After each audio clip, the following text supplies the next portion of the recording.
The cultivation of fear, a ramble on forced fragility and manufactured frailty.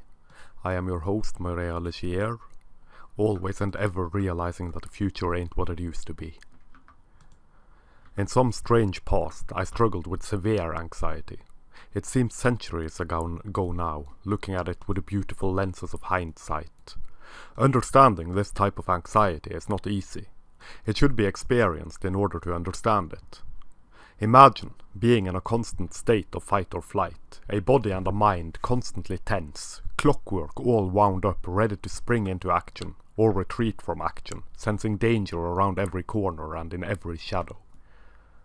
It should go without saying that this permanent stress, this level of heightened awareness in regards to one's surroundings, this constant overthinking and overanalyzing of situations in order to weed out any threats takes its toll on body and mind. It is not pretty. The results of this chronic stress, these sudden surges of adrenaline through the body, uncalled for, unwanted and unnecessary, does not lend itself to good health, be that health physical or psychological. In the end, isolation seems to be the best and wisest choice to make. It seems to be the only option available, a survival tactic so as not to suffer the horrors of sudden panic, dread and despair. This just feeds the beast, as constant exposure to whatever triggers the anxiety is the only way to overcome the anxiety. Not isolation, but exposure. Isolation breeds further insanity, if you will allow me some self-deprecating humor. The reason I am bringing this up is simple. It is the fostering and nurturing of fear, anxiety and dubious trepidation, the culture of fear crafted by feminism when gazing at the dynamics between men and women. The notion, disgusting as it is, that men and masculinity is something that women need to fear, that all men everywhere have nothing else on their mind but to assault and oppress women. It is a culture of fear, a bacterial culture handcrafted by the might and influence of an ideology whose very survival hinges on painting men as perpetrators and women as victims, forever and ever. Nurturing this fear and keeping women constantly on their toes for fear of men is not healthy. Not for women, not for men, not for society at large. The rhetoric and false and cherry-picked statistics of feminism and their cohorts gave birth to a constant fear and mistrust between men and women, with the prime notion being that women need to fear men, and men in turn have nothing to fear from women. As the old saying goes, old as time itself, women good, men bad. This is not, under any circumstances, a view of the genders as equal. Viewing the genders equally would be understanding, as stated time and again, that men and women both have the capacity for bad and for good. One is not worse or better than the other. Claiming that one is worse than the other, that one is better than the other, is quite the contrary of viewing and treating the genders equally. This is seen, time and again, in politics as well as the justice system, as women are given leniency in sentencing, whereas men are not. Harsher sentences for men for the same crimes as women. For women are wonderful, and men are not. Female perpetrators of whatever crime are given excuses for their actions more often than not. They need to be understood. Often they are painted as the real victim, because she must have been abused at some point in time. Probably by a man. Men who have been abused prior in their life are not given leniency or understanding of the trauma. Men who do bad are simply monsters. Women who do bad are simply victims. Very peculiar. In viewing men in this light, and women in the other light, there is no wonder that men are painted as monsters and, in being monsters, also being something that women need to fear. When men do bad, it is because they are, at heart, bad. And when one man is, at heart, bad, there is a possibility that all men are, that this is something that exists in the very nature of men. Men do bad because they are bad. Women do bad because they have been hurt by someone doing bad. And this is not equal treatment. All manner of mental gymnastics and roundabout excuses do not detract from this simple fact. When I struggled with this severe anxiety of mine, and it was severe, there is no doubt about that, it blew the fucking lid off the scales and prompted my psychiatrist at the time to tell me that the best solution for me was isolation. Now this is of course some terrible and horrible advice to give to someone when they are supposed to overcome some trembling and futile ailment of the psyche. It is obvious to me now, when looking at it through a mind not muddied and clouded with medications, that he had completely given up on me, that he saw no future hope for me getting better and overcoming this nonsensical fear and trepidation of mine. It also went completely contrary to what I had read and heard about overcoming anxiety. It is something that must be overcome through exposure, gradual at first and then feet first into the murky and cold waters of society at large, to understand that my anxiety was driven by delusions crafted by prior experiences with people who did not, to put it lightly, wish me well or treat me well. Wallowing in these delusions did nothing but paint a picture in my mind of everyone being my enemy in some way, shape or form, when the reality is something else entirely. Most people are completely neutral towards me and my existence. Most people have more than enough with themselves. That is a simple fact of the matter. And so, what I did to conquer this anxiety of mine was some deep and thorough soul-searching, combined with the aforementioned exposure. I had not then, nor do I have now, any interest in living a life of anxiety, fear and trepidation, and I should not wish this on anyone. Of course, I dropped any and all connection to psychiatry. To me, at any rate, they did it far more harm than good. The root cause of my issues was not examined at all, merely a superficial fixing of the symptoms through medications and a call for isolation. Out of sight, out of mind. And me, then, through medications and maltreatment, even more out of my mind, but at the very least out of the sight of society at large. No exploration of my anxiety, no treatment either, no therapeutic path to walk, no deep dive into my psyche, drugged into oblivion and washed away. I cannot help but think that my treatment would be far different and more empathetic had I been a woman and not a man. The emotional pain of men is something society does not wish to see. This goes for professionals as well. The emotional pain of women, however, is something society must band together to fix. I remember reading an article, and this was several years ago. I could not dig it up if I tried, but it was written by a man. The title was something along the lines of, "Last night I became a rapist." He did not become a rapist. In fact, there was no sexual encounter at all. What had happened was this. He was walking home, and was walking behind a woman who was scared of him, constantly looking over her shoulder and fearing this horrible man walking behind her. He solved this anxiety of hers by crossing the road and taking a detour on his way home, so that she should not feel the discomfort of having to walk on the same pavement as a man. Obviously, from having the same paranoid sensations myself whenever I was out walking by myself, I recognized her anxiety, and I remember thinking that he should not have to inconvenience himself due to her neurosis. He is not responsible for some random stranger and her anxiety.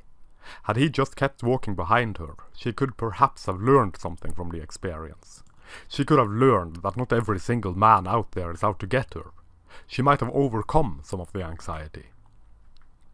He ended the article, simpering and stupid as it was, by telling all men that if they walked behind a woman on their way home, they should cross the road and take a different route to get home, so she should not feel this discomfort. How fucking ridiculous. No one ever did this for me when I was in the throes of some stupid, delusional, anxious fever dream. That would be doing me a disservice. And it was doing her a disservice. And it is doing every man everywhere a disservice.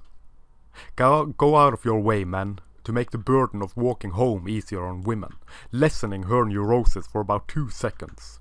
So she can go home and say that she was followed by some stranger on the way home, giving further credence to the feminist fear-mongering.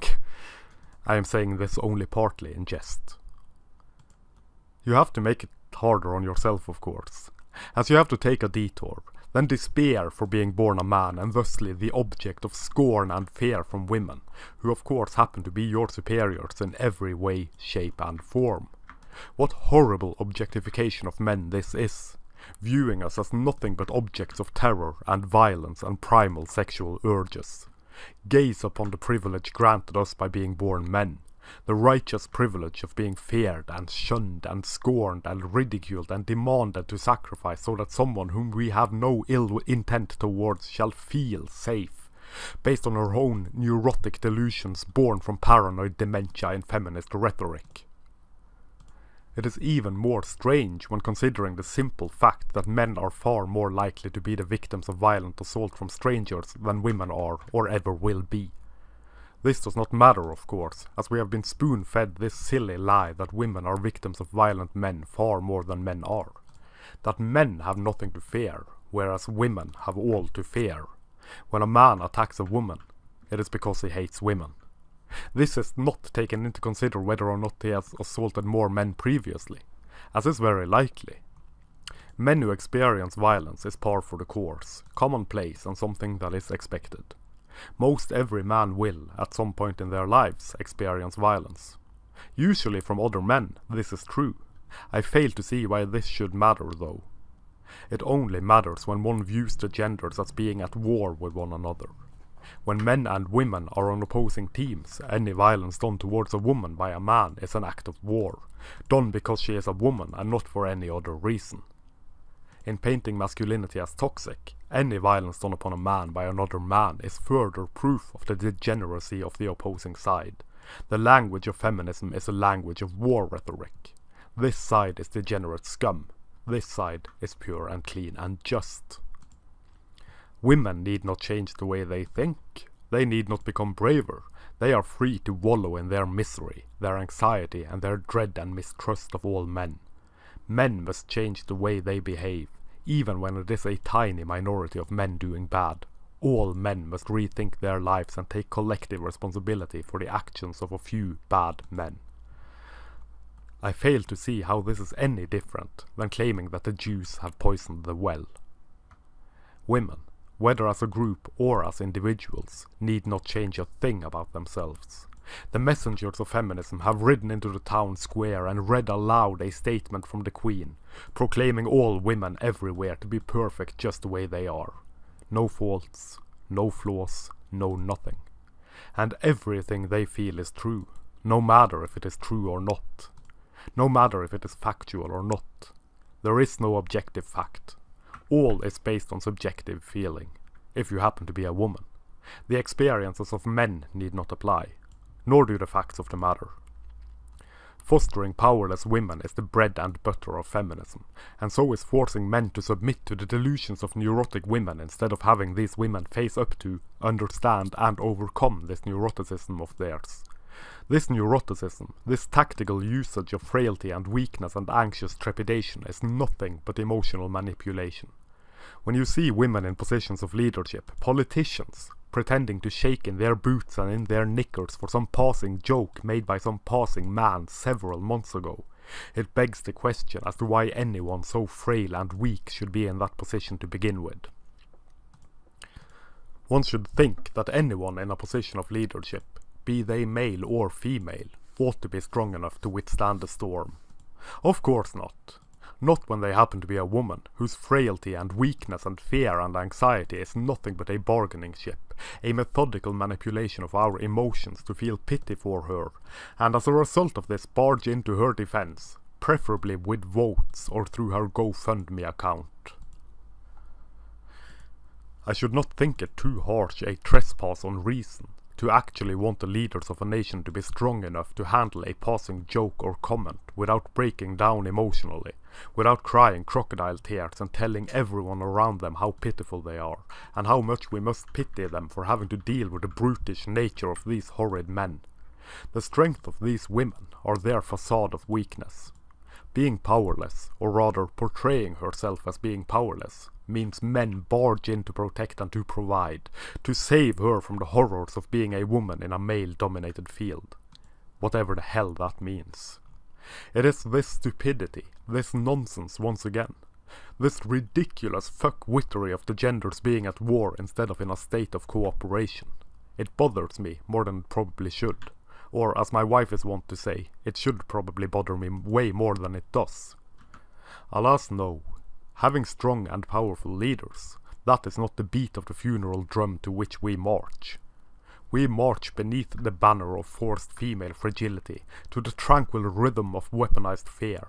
The fear of men manufactured through decades of social engineering felt by all women everywhere, whose feelings are fact and not some handcrafted frail fear and anxiety designed to gather our sympathies and our empathies and place them at their feet, to bow down before their emotional distress and say, singingly, soothingly, lovingly, "Sorry, mother dear, we will behave." Being a man struggling with anxiety is not easy. See, there is no empathy nor understanding there from the concrete jungles of society, merely a push into the bubbling cauldron, boiling away at my sanity. The interesting part of it is that, of course, there must be this push. There must be this poke and prod to get out there and actually do something about it instead of isolation, which is frantically fascinating to me. It is as though the behaviors were switched between the mental health professionals who treated me and those around me, be they professional acquaintances or friends and family, with my psych docs telling me to hide away and the ones who did not understand the thing pushing and prodding, in short telling me to man up. Now, this pushing and prodding did not come from a place of empathy. That much was certain, as there was no understanding of the anxiety, nor any attempt to understand why I suffered this anxiety. Nothing but disbelief. And of course the usual sentiment that I was making it up. For what gain, I never understood. Grown men should not act like that, and so the only thing left to do was to dive into shallow waters, head first, and break my neck on impact. Then one is just left with confusion, with constantly changing messages, trite trash, and a complete lack of understanding and empathy. Men must talk about their emotions more, even when men need not talk about their emotions, in particular not when in emotional distress or suffering emotional weakness. There is no one there to listen. Men in emotional distress breed disgust, particularly in the minds of those who claim to fight for equality. Telling men to open up about their emotions and then poo-poo it as being nothing when they do creates confusion and inner turmoil.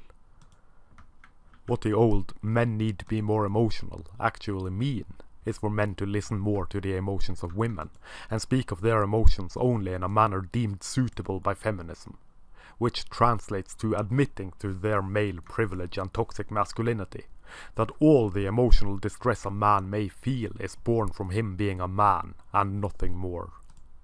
Seeing how society treat women in emotional distress in comparison to how society treat men in emotional distress is disconcerting, to say the least. Experiencing it first-hand upon one's mind and body is something else entirely, and teaches one nothing but the simple fact that one is all alone. No one is looking out for you, even when they claim to be looking out for everyone equally. Nurturing and fostering delusional anxiety and fear in women the way feminism does is damaging.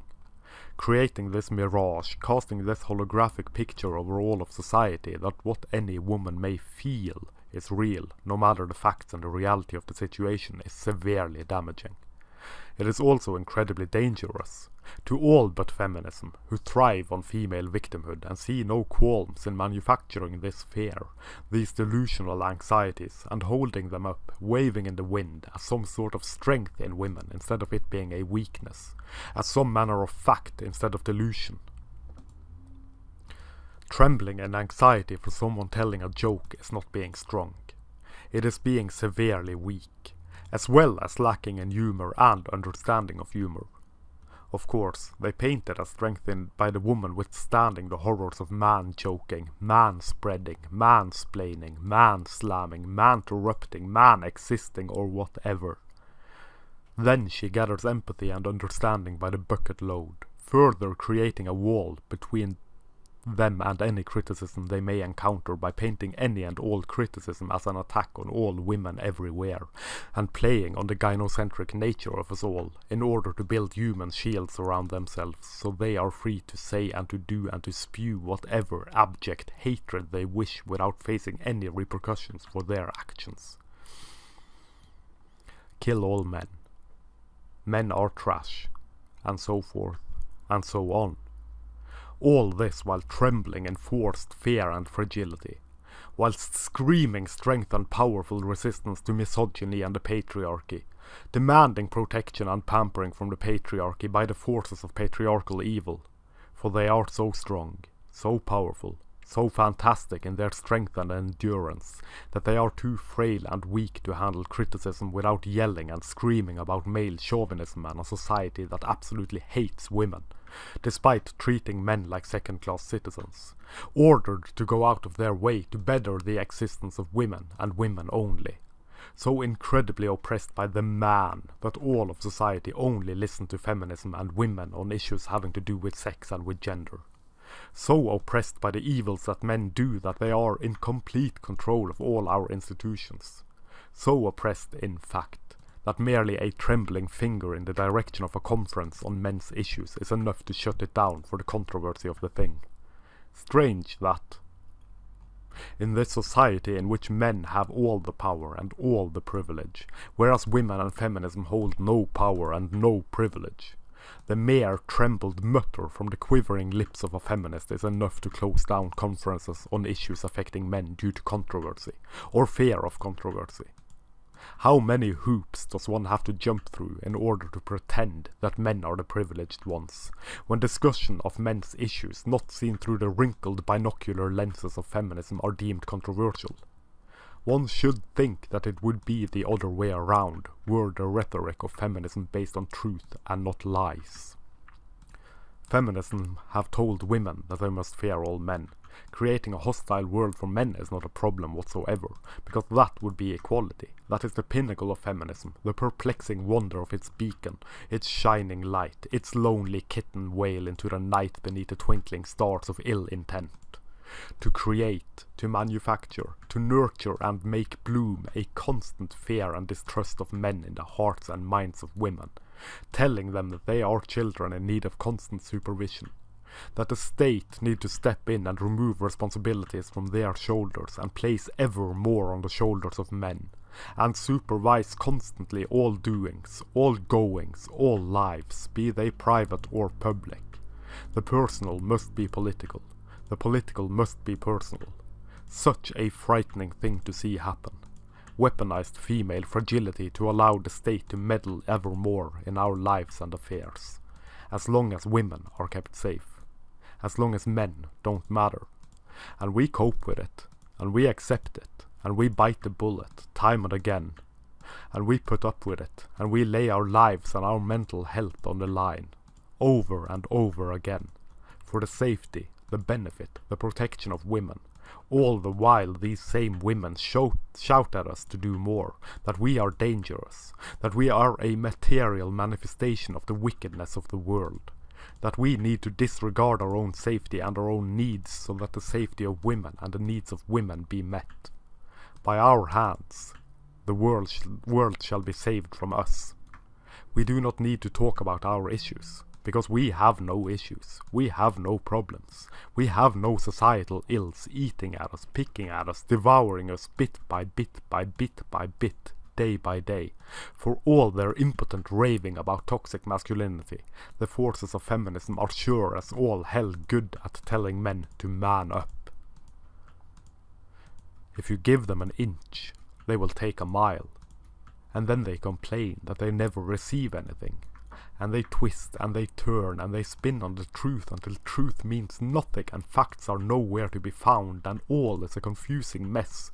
A neurotic network of twisted cables and forced anxiety.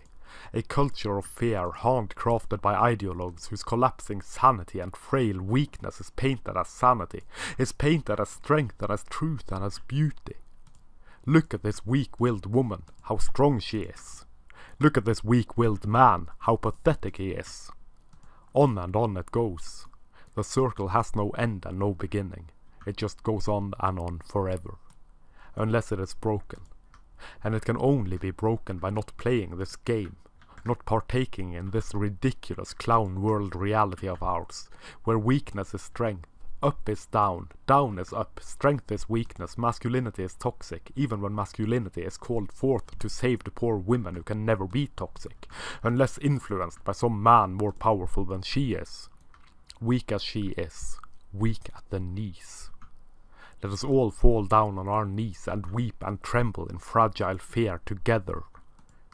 The future of our societies is one in which anxiety, fear, trepidation and delusion is celebrated and shown to be strength. We're standing in the storm, surviving the trials of life by trudging ever forwards and not giving up, not giving in, but being strong in adversity is made out to be toxic behavior. Oh mama, the path towards the future is paved with a frantic waving of anxiety, the celebration, not overcoming, of mental illness, a wallowing in fear and fever, in despair and weakness. Used to be we had to learn how to cope. Now we have to learn how not to cope. For if we cope, if we learn to cope and if we teach other people how to cope, the powerful will lose their power. For the powerful do thrive and grow on fear and fanaticism. There is much strength in female weakness.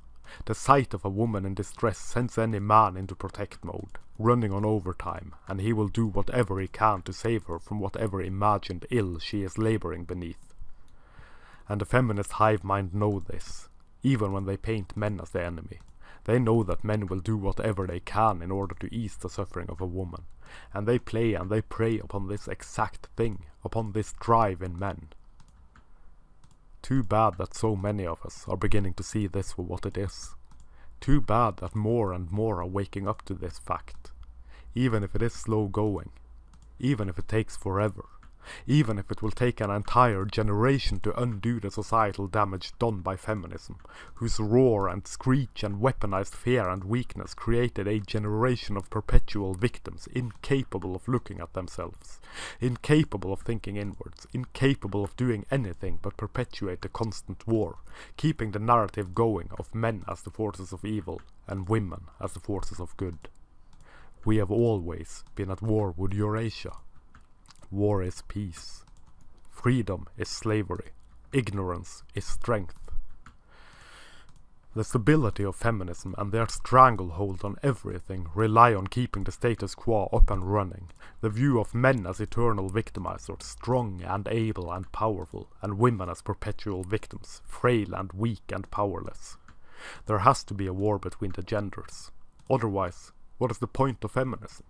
Where should they then get their money, their power, their might, their influence? Where should they get their manipulative kicks and desires if everyone woke up to this scam of theirs?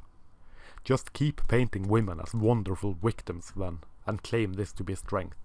Just keep painting men as horrible perpetrators then, and claim this to be reasonable. Just keep pushing for women to be treated better than men then, claiming this to be equality.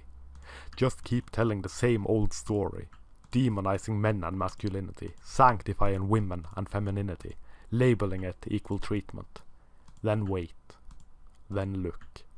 Then see what happens when your paper castles crumble, your straw men all fall down, and your gargantuan global industry comes crashing down around you, to the sound of cheers and applause from those who finally woke up from their state-induced coma, driven in no small way by your propaganda. Thank you very much for watching. I hope you enjoyed this.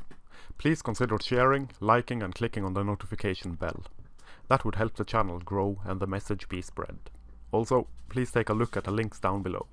Catch you next time.